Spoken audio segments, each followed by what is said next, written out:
Hujambo na karibu tena, tuendelee kuhabarishana taarifa mbalimbali. Ni jambo la kutekwa kwa Balozi Humphrey Polepole, ambapo Mahakama Kuu ya Tanzania masjala ndogo ya Dar es Salaam ilipanga Oktoba 9 leo mwaka 2025 kusikiliza maombi ya wakili Peter Kibatala juu ya madai ya kutekwa kwa mwanasiasa Humphrey Polepole.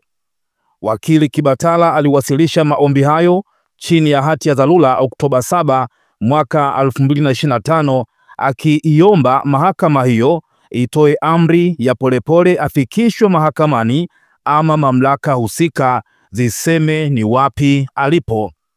Kwa mujibu wa hati iliyosajiliwa baada ya kupokelewa kwa maombi hayo, imepewa namba 24514 ya mwaka 2025 na ilipangwa kusikilizwa mbele ya Jaji Salma Magimbi, ambapo katika maombi yake Kibatala alikuwa ameiomba mahakama iingilie kati mara moja, akidai kuwa Polepole alitekwa nyara alfajiri ya Jumatatu Oktoba 6 mwaka 2025 kutoka katika makazi yake yaliyoko eneo la Ununio, wilaya ya Kinondoni, Dar es Salaam, na watu wasiojulikana wanaoshukiwa kuwa ni askari wa Jeshi la Polisi la Tanzania.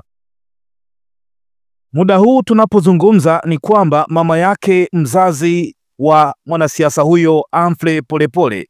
tayari ameshafika katika Mahakama Kuu ya Tanzania masjala ndogo ya Dar es Salaam asubuhi hii, ambako inatarajiwa kuanza kusikilizwa kwa maombi kesi juu ya kutekwa kwake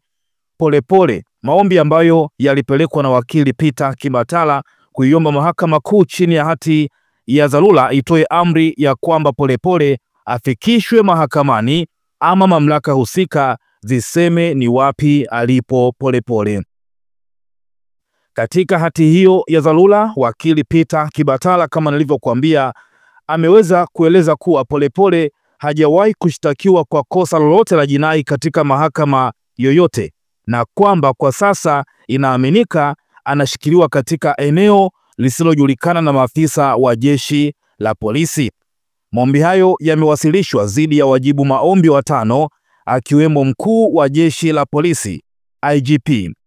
mwendesha mashtaka mkuu wa serikali DPP, lakini pia mwanasheria mkuu wa serikali AG, afisa upelelezi wa makosa ya jinai kanda maalum ya Dar es Salaam RCO, na kamanda wa polisi kanda maalum ya Dar es Salaam RPC. Tutakuhabarisha hapa kitakachojili mahakamani, lakini kubwa tunafahamu ya kwamba bado kiza ni kinene. Polepole hajulikani ni wapi alipo, lakini mitandaoni kuna taarifa nyingi sana zinazosambazwa, wengine wakidai kwamba Polepole yupo Kigamboni, amezuiliwa kwenye jengo moja hivi, lakini pia kuna taarifa ambazo zimesambaa jana kwamba Polepole atasafirishwa usiku wa kuamkia leo kwenda visiwa vya Komoro. Mambo ni mengi sana ambayo yamekuwa yakiendelea mitandaoni, lakini msubirie mahakama itatoa uamuzi gani, na kubwa zaidi endelea kutufuatilia hapa, tutakujuza kitu gani ambacho kimejili mahakamani.